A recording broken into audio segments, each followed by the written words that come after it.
गुरुदेव एक बड़ी प्यारी बात कहा करते थे कि जो जीवन है वो बी से लेकर डी तक की यात्रा है। बी का मतलब है बर्थ, डी का मतलब है डेथ। एक है जन्म, एक है मृत्यु। दोनों हमारे हाथ में नहीं, न जन्म हमारे हाथ में है, न मृत्यु हमारे हाथ में है।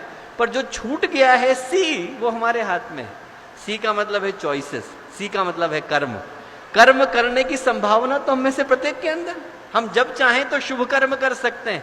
औरों के हाथ में अशुभ करना होगा, पर हमारे हाथ में शुभ करना तो सुरक्षित है। एक संत की कथा आती है और बड़ी प्यारी कथा आती है दोस्तों की। एक संत थे, एक बिच्छू जो है पानी में डूब रहा था, तो बिच्छू को बार बार उठा उठा करके किनारे ले आते थे और बिच्छू बार बार उनको डंक मारता था, जहर हाथ में खून निकलने लग जाता था। तो एक व्यक्ति देख रहा था तो उसने उनसे कहा कि भैया ये बिच्छू की प्रवृत्ति है, ये आपको डंक मारेगा, आप क्यों बचाने में लगे हुए। संत ने उसको तब भी उठाया और सूखे में लाके रखा। बोले भैया काटना उसका धर्म है, बचाना मेरा धर्म है। अशुभ करना उसका धर्म होगा, पर शुभ करना मेरा धर्म है। वो जो शुभ करना है उसी का नाम चॉइसेस। वो जो शुभ करना है, अच्छा करना है, वो तो हम में से हर एक के हाथ में सुरक्षित है। दुनिया खराब हो सकती है भाई, विश्व खराब हो सकता है, लोग खराब हो सकते हैं, जमाना खराब हो सकता है, पर ये तो हमारे हाथ में है कि हम अपना जीवन कैसे जी रहे हैं। यदि हम अपना जीवन सही से जीते हैं, जिसको गुरुदेव ने कहा कि यदि हम सुधरते हैं तो जमाना सुधरता है, हम बदलते हैं तो जमाना बदलता है। दुनिया पूरी अंधकार से डूबी हुई हो, पर यदि हमारे अंदर का दीपक, हमारे अंदर का प्रकाश उदय हो जाता है, वो शुभ हो जाता है, तो दुनिया को बदलते देर नहीं लगती दोस्त। वो जो चिंतन है उसी को महर्षि अरविंद कह करके गए कि ऐसा कोई व्यक्ति नहीं है दोस्त। बुरे से बुरे व्यक्ति के अंदर महर्षि अरविंद ने कहा कि वो संभावना सुरक्षित है जहां पर बुरे से बुरा व्यक्ति भी चाहे तो अपनी जिंदगी की गाड़ी को बदल सकता है। हर एक को पता है, महर्षि अरविंद ने कहा कि हर व्यक्ति को पता है कि सही क्या है, गलत क्या है।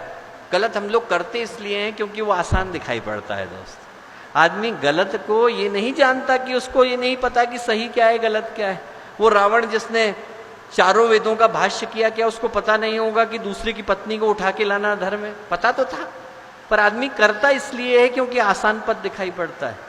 दुर्योधन की कथा आती है कि दुर्योधन से जब विदुर ने पूछा और ये पूछा कि भैया एक बात बता कि तू और युधिष्ठिर, तू और तेरा भाई दोनों एक ही गुरुकुल में गए, पढ़ाने वाले टीचर एक थे, तुम लोग रहते एक साथ थे, पढ़ते भी एक साथ थे, फिर क्या कारण है कि युधिष्ठिर तो धर्म ही धर्म करता है और तुम अधर्म ही अधर्म करते हो, ऐसा क्यों है?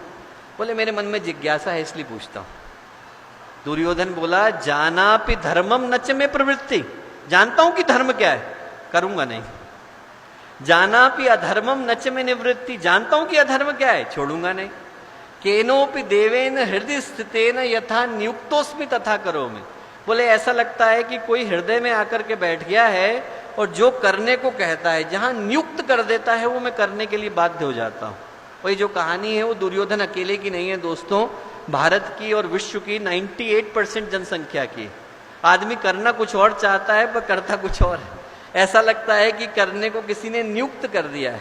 जो अपराध करते हैं, जो गलतियां करते हैं, आप उनसे पूछ करके देखो, बस एक क्षण के लिए होश चला गया है, एक क्षण के लिए कहीं मन पे कुछ और आ गया और आदमी कुछ और कर बैठा, उसके बाद आदमी जिंदगी भर पश्चाताप करता है। और महर्षि अरविंद कहते हैं कि बुरे से बुरे व्यक्ति के अंदर एक अच्छा इंसान बनने की संभावना विद्यमान है।